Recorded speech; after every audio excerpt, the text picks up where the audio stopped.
Korpimi arong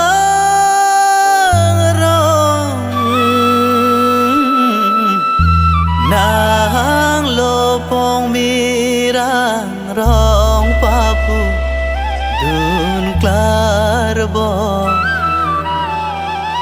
macar pentang bo tali cho nang si bong ne se ve caro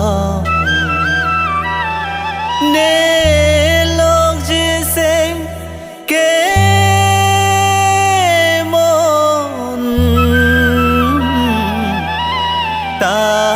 log long le lo bon korpi miraro eha jaha eha jaha eha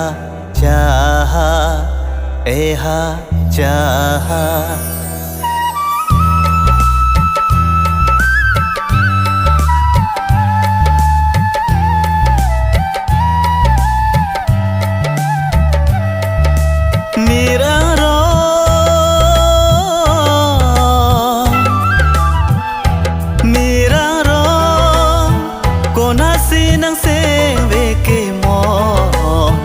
nang kene lopong mirang rong si say nang kemon mirang rong konasi nang seng ve kemon nang kene lopong mirang rong si say nang kemon nang kene lopong mirang rong si say nang kemon eha jaha eha jaha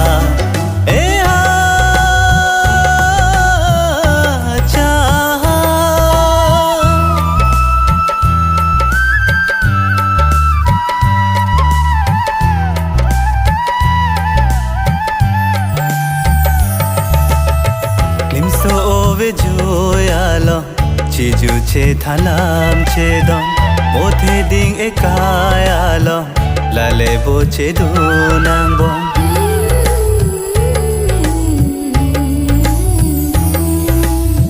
lim so ve joyalo chiju che thalam che dom mothe ding e kayalo lale bo che du nang bom si simbon nang bido nang rong serubi nang thong li seng chi parong eha jaha eha jaha eha jaha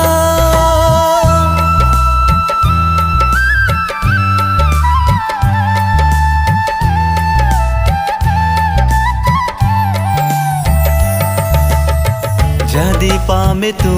debo ekai boche jialo chere dun tu de angrong akai me metang lonon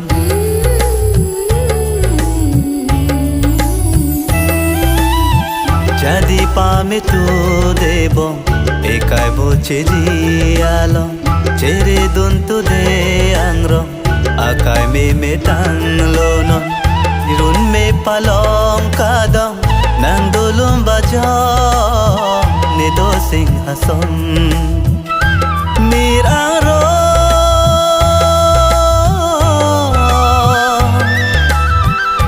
miraro ko puse che thalong ponon la si sing che thak ve ne non la ne kayalang miraro konasi nang seng ve kemon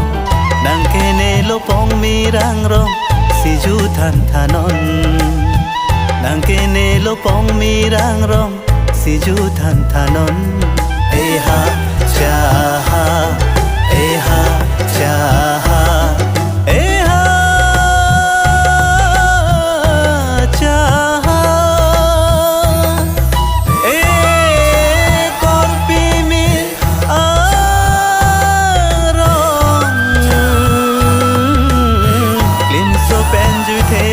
ding no